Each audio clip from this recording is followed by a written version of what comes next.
What is up? Don't forget to subscribe. This is an easy tutorial, but there's a lot to it. So let me go ahead and begin and say I have all the logic that allows you to jump inside of a microchip. Think of microchips as folders. So if we had a slash attack and we put all of our data inside of a microchip and named it slash, that would be the microchip that makes you slash. This would be the one that charge jumps you. This is what the charge jump looks like. So if I hold square, we jump. The longer we hold it, the higher we jump.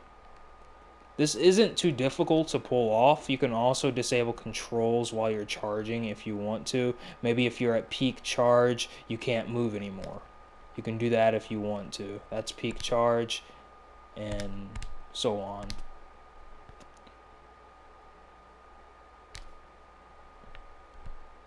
Make sure we're still working here.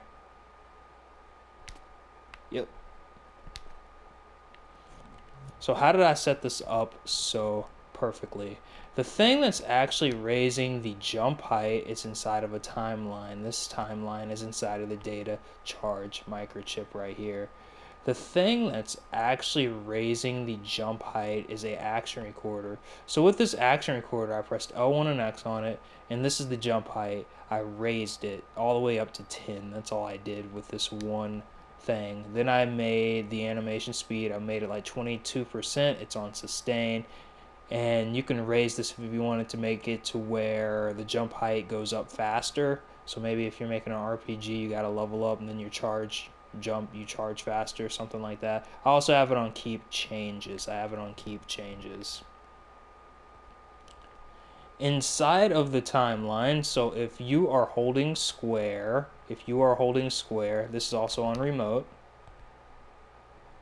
meaning you don't have to possess it in order for it to send off signals. That's why it's lighting up. So if you are holding square, this is on sustain, which means it'll only,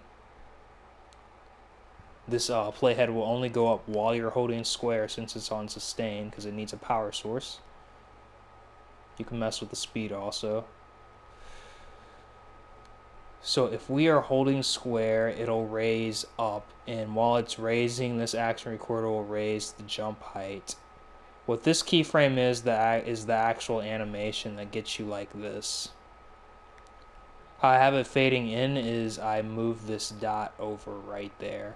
In order to record, I pressed L1 and X, then I L1 and X'd on this puppet until we saw this purple marquee thing down here, and then I just moved the limbs around. Probably make it a little bit more straight.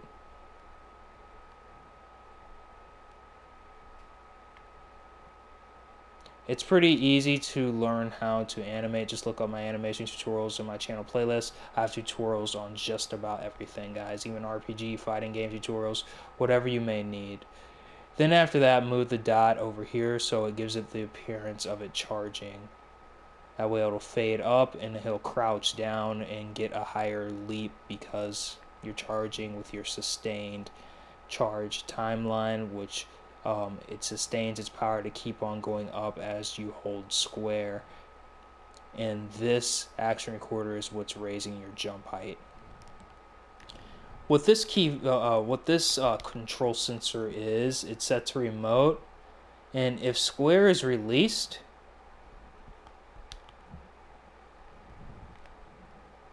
and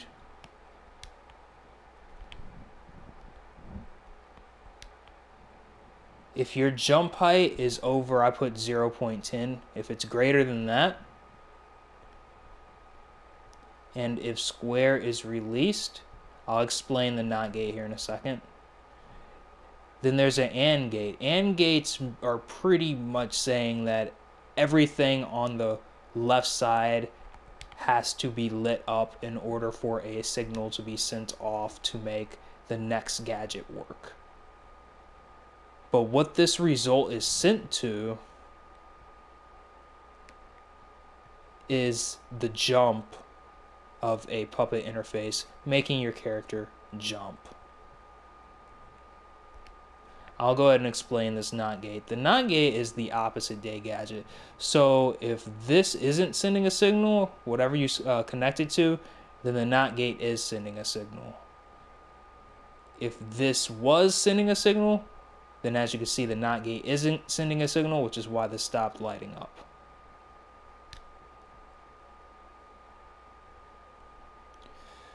So if you were to not be holding square, your timeline would go up. The NOT gate's output is connected to the restart timeline. So if you're not holding square, it restarts this timeline back to 0.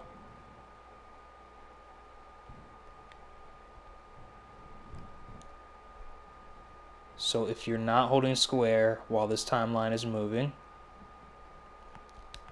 it'll reset that timeline's playhead back to 0.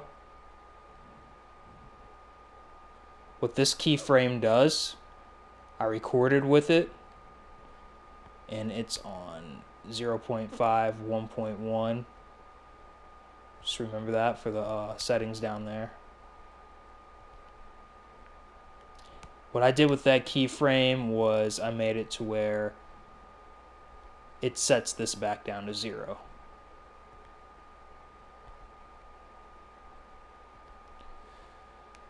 So if you're not holding square, this sets this its jump height to 0. If you are holding square, this raises the jump height. You might not have to have it on keep changes also, just to let you guys know. It's also on sustain. So if you are not holding the square button inside of the A, and the charge or the jump height is higher than 0.10, greater than, if charged enough, then it will send a signal, which is the result, to make you jump.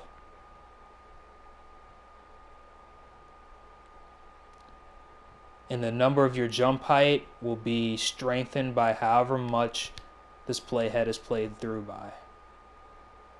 That's the jump height. So we release, starts over.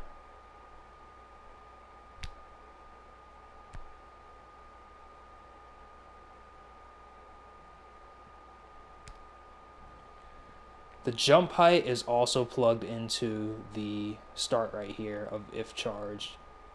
Of that, is that the calculator? Yeah. That's plugged in right there.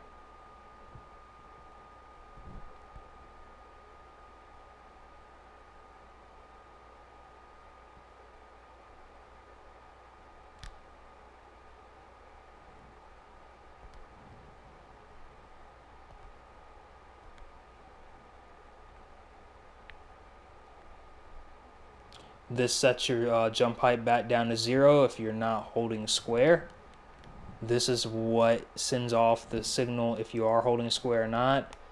And this is what sustains the timeline with this control sensor press. This is what gets your timeline's playhead going forward since you're holding square. This control sensor sends a signal to that power and gets the playhead moving.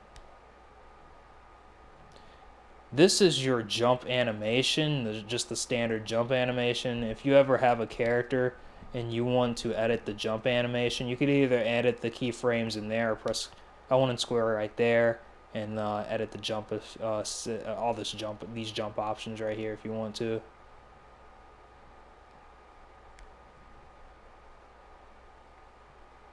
And I took off the thing that allows you to jump on this control sensor that moves your character. The reason this control sensor moves your characters is because the left stick is plugged into the walk of this puppet interface thing, so that's the reason why that happens. I also have it on that, should have it on force possession also, or if you want to make it to where your character doesn't need the imp in order to walk, that's what that's for. The other control sensors are already set to that.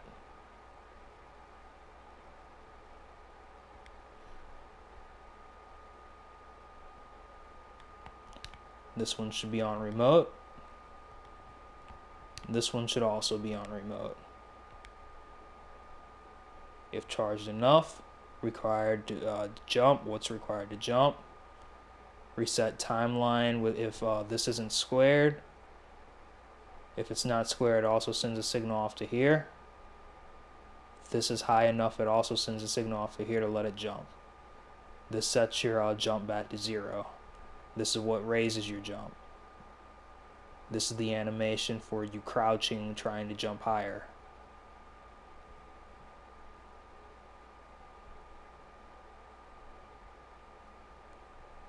Opposite day gadget is the not gate.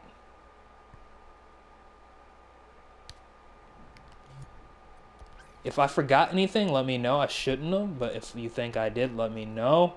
And again, if you're at jump peak, I think it'd be cool to make it to where maybe your controls are disabled while you're at jump peak. And how you would do that,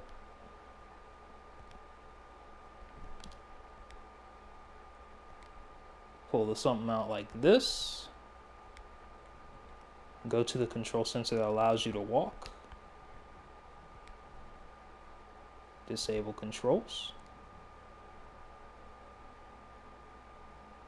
Technically around here is the jump peak, but your number is probably still heightening because of the action recorder. So you can like put it right there if you want to. And that should make it to where we can't jump when we're, or move when we're at jump peak. Yeah.